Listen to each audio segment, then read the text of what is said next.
Hi everyone, Lorea here. This is my 4th out of 15th video on racism in Spain, and I'm talking specifically about racism that I have experienced or heard of here in the northern part of Spain in the Basque region. So the next story is about a Basque man that I met recently. He's my age, and he lost his Japanese wife to suicide at the end of 2020, just last year, when we were in lockdown for COVID. It's a really tragic story, mainly because she left behind her 2-year-old son, who is half Japanese and half Basque. And this took place in a small town in the middle of the Basque region. And it's really fascinating for me, as some of you know already from my previous videos. I am a mix of 4 races, so I'm Hong Kong Chinese, Spanish Basque, Scottish, and Persian from Iran. And I always find it fascinating why people from other nationalities or countries want to live in the Basque region. I live here because I am part Basque and I have family here in the Basque region. My father's family, because my father was half Basque himself. But when foreigners like Chinese, Americans, British, Japanese come and live in the Basque region, it's always interesting for me to understand why they do it and what some of their struggles are. So his wife took her own life at the end of last year and left behind this 2-year-old son. Obviously this son is going to be raised here in the Basque region, and he's going to grow up speaking Basque, Euskera, and Spanish, and probably English. And then we come to the subject of how is he going to be in touch with his Japanese side, that is the legacy of his mother. Her parents are very old in Japan and they decided not to look after him. So he's very much looked after in this Basque town, where he's probably the only half Japanese, half Basque child around. And being part Basque myself, I think that there is a lot of racism in this part of Spain. It's quite ironic because I sometimes feel that nationalities that have been persecuted in the past, in the way that the Basque were persecuted by Franco and the Spanish, or the Jews were persecuted by the Germans or Austrians. I sometimes feel that these races become more homogenous to try and protect themselves from any outside, so to speak, bad influences.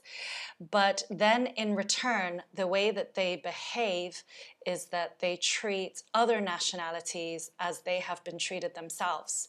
So it's like a self-perpetuating prophecy. It's like a continuous cycle of being abused, being bullied, or having racist treatment towards you, and then doing it yourselves to others, okay? And that doesn't really solve the issue of racism here. So knowing what Basque people are like, and having been told myself by my own Basque family here and reminded constantly, Lorea, you are not Spanish, you're Basque, remember that. You know, something that has always been repeated to me over and over again. And in case you didn't know that, I'm not a separatist and I'm not interested in the Basque region being separate or governing itself separate from the rest of Spain, nor do I wish that for Catalonia either. I just don't think that that solves anything. Knowing how Basque culture is, I would probably say that this Japanese lady took her life because she was bullied and ostracized by Basque people. She had been living in the Basque region for 2 years prior to taking her life, and she's probably tried to fit in, you know, as all of us want to, and found it quite difficult and lonely. And her husband told me as well that there was nothing left for her to do in Japan. She didn't want to go back to Japan. So the only solution for her was to really stay in the Basque region and raise her son and be there with her husband, okay? So this probably leaves you in a very dire situation. And for many of you that don't know this, there is this phenomenon in Basque culture called the Cuadrilla. It's like when you're a kid, you form friends, there's a group of you, you're all in the same age group, okay? And the quadrilla starts forming between the age of 9 and 11 years old. So as the children are hitting their teenage years, they start to go out to the streets in groups, and they educate each other about the way of life, the street way of life, you know, learning to drink together, losing their virginity together, taking drugs, going on holiday together, hanging out at the beach, eating together. I mean, it becomes like this pack of Basque people. And traditionally, the quadrilla was only male or only female. But now you do get mixed quadrillas, and certainly some people have different quadrillas for different activities. Because one of the interesting things about the quadrilla is that you might grow up and find that you have nothing in common with the rest of the people in this group. I mean, these groups can be up to 30, 40 people in size. And my own cousin's quadrilla started off with around 40 girls, and now there's only 20-something girls because they get married. Some of them passed away, actually, unfortunately. So the group does shrink with time, because other priorities come along.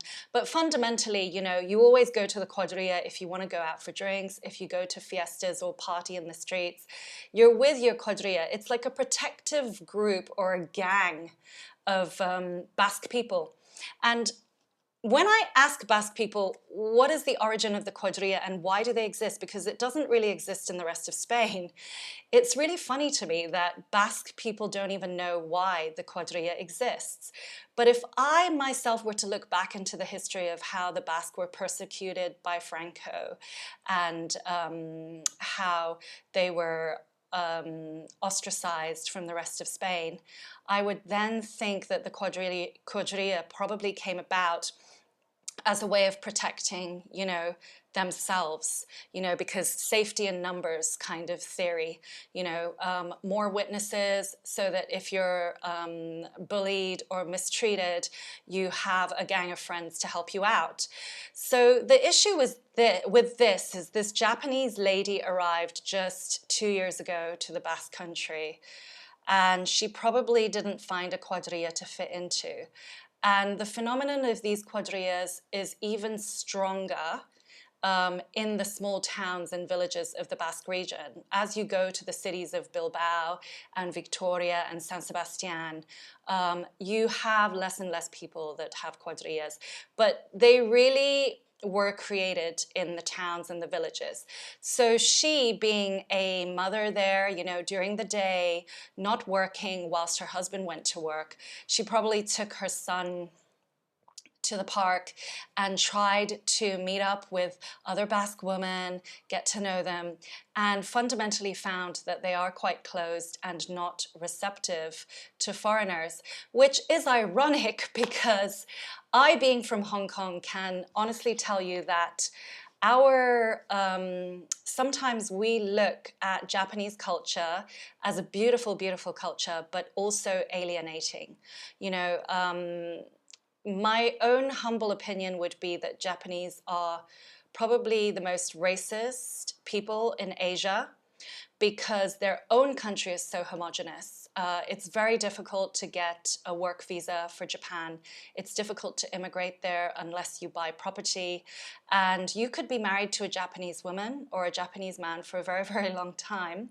And the family will never fundamentally accept you as one of their own, even after 20 years. And it's ironic because Basque people and Basque families and Basque culture is exactly identical to that. So here you have a Japanese woman trying to fit into Basque culture. And, you know, if it had been the reverse, if her Basque husband had gone to Japan and tried to fit in, he would probably have experienced the same things as well as what she was experiencing. And how do you feel, I mean, when somebody close to you takes their own life? It's so difficult to not blame yourself that you could have done something different to save their lives, that if you know, you start reflecting back on what you could have done to save them. And it is, you know, depressive, but it's fundamentally a stage that I think anybody who's ever lost someone close to them to suicide or depression can only feel, you know. So I asked him if she had sought for help, you know, with English-speaking psychologists during her depression, because there's always a stage of depression before you take your own life. And he said, yes, she was talking to somebody first in the town where they lived. That didn't work, so she then had to go to Bilbao to find somebody. And then, ironically, on the first day of her consultancy with the new psychologist who spoke English to her in Bilbao, she came back to her town and she seemed quite happy to him. But then the next day, she took her life. And it's just horrible for me to think that foreigners can come here, live in the Basque region. Maybe I feel that Japanese are more susceptible to depression because they aren't very open people to other cultures anyways. And they have this tendency to not need to live close to other Japanese people. When you look at other nationalities that come to the Basque region to live, Americans, Chinese, they tend to stick together, you know, Colombians, Argentinians, they form their groups and they give each other mutual support. But I wouldn't think or say that the Japanese population that live in the Basque region give too much mutual support to one another, simply because I've noticed that a lot of them live very scattered, you know, away and remotely. They like to live remotely, married to a Basque person or completely immersed in Basque culture. And this is so difficult to do, you know, here. If you were in Barcelona or Madrid or Valencia or Sevilla, Granada, the Balearic Islands, you would probably have so much more support from an international community and you would be able to integrate a lot more successfully. But this really was a shocker to me, and specifically this story because she was Asian and so am I. She was married to someone Basque and she had a Eurasian child, which is essentially what I am. I'm also Eurasian. And I just couldn't imagine something as terrible as that happening, but it did. And it really knocks some reality into you, you know, about this subtle forms of racism that exist in the Basque region. Sometimes the Basque people themselves do not even notice that they are racist because it's so ingrained from a young age, you know. And especially if you grow up watching your parents think in a specific way, you're much more likely to copy the way that they think and the way that they are.